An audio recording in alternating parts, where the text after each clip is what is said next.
कराची के करीब एक छोटे से कस्बे में एक पुराना रेलवे स्टेशन था जहां अब बहुत कम लोग आते थे।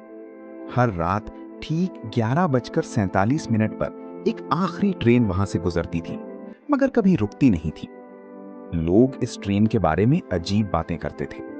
कुछ कहते थे कि उसके मुसाफिरों के चेहरे नहीं होते, कुछ कहते थे कि वो ट्रेन इंसान नहीं, यादें लेकर जाती है।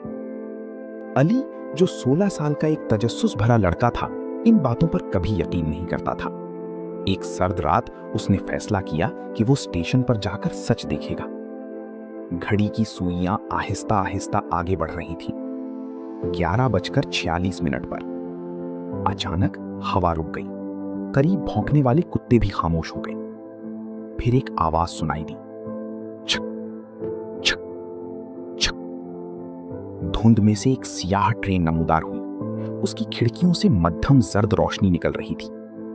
मगर सबसे अजीब बात यह थी कि हर डब्बे में सिर्फ एक मुसाफिर बैठा था और हर मुसाफिर सीधा अली को देख रहा था। खौफ से कांपते हुए अली एक कदम पीछे हटा।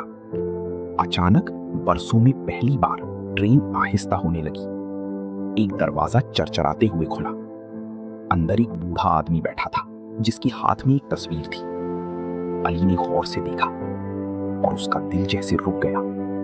तस्वीर में खुद अली खड़ा था, उसी प्लेटफॉर्म पर, मगर तस्वीर के पीछे लिखी तारीख कल की थी। अचानक स्टेशन की तमाम रोशनियां बुझ गईं और जब रोशनियां वापस आईं, ट्रेन गायब थी और तस्वीर भी।